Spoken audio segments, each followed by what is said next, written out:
all of this is coming on a day when, in the case of Pfizer, for example, concerns in the United States that at least a few people have developed temporary facial paralysis. In the UK, 2 health workers have developed allergy. UK now saying those with allergies cannot take the Pfizer vaccine.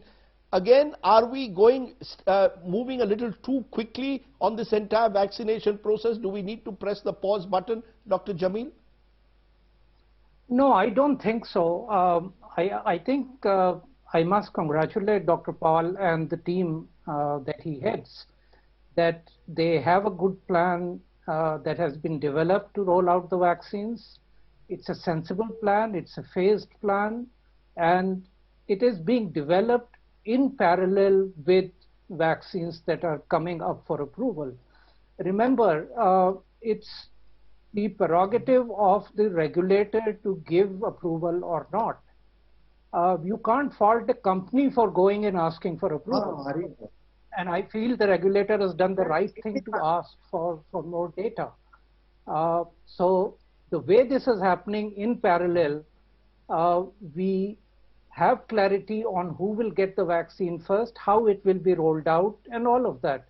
So I don't think we're moving fast at all. And you know, person in a responsible position like Dr. Paul has said very clearly on your show that there will be no compromise on science and safety. So let us just believe that, and today's events do tell us that the Indian regulator is looking at it very seriously and will not do anything that will erode trust in vaccines. So I think it's going perfectly fine. I'm also joined.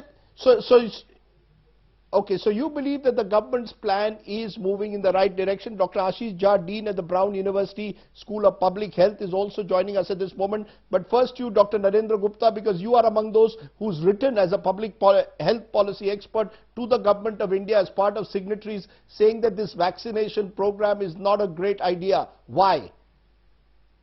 Yeah, so first let me say that we Indians should have a sigh of relief, essentially because many big events have passed through in last 2 months, especially Diwali had gone by, Bihar election has gone by, several other marriages have taken place in which large number of peoples have gathered. And I was just trying to find out that how many of these people who have gathered together in Bihar elections or in during Diwali in big cities and big places, how many of them got infected and how many of them have lost lives. I don't hear anything from anywhere that any such thing has happened. So that is one big relief. In fact, about 20 days back, when soon after Diwali, one of the very well-known pulmonologists of the country was saying that 20 days are very, very critical for India and you will see a huge surge. Incidentally, instead of seeing any surge, what we are continuously seeing is a declining the number of people getting infected. Though on the number of infections, I really don't bother and don't care much because there could be huge margin of error in terms of the number of people getting infected. But death is a very definitive thing in which under-reporting, over-reporting, wrong reporting. No, so are you saying that we have moved? So are you saying that we've reached a stage of herd immunity where the vaccination may not be necessary? No, it could be necessary, but first of all, we have to establish a reason for it. That what kind of a vaccination we need for this country. Do we need a universal vaccination in which everybody need to be vaccinated and create such kind of a environment around us that everybody begins to feel compelled to have a vaccination? Those who don't get vaccination, there could be vaccination riots the way it has been, blown up out of proportion. That is one thing. The other thing which I also want to stress on is about that you could see a very clear rich and poor divide, rural and urban divide as far as this particular disease is concerned.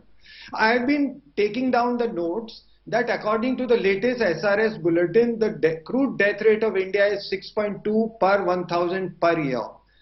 According to it, around 23,500 people die every day in this country.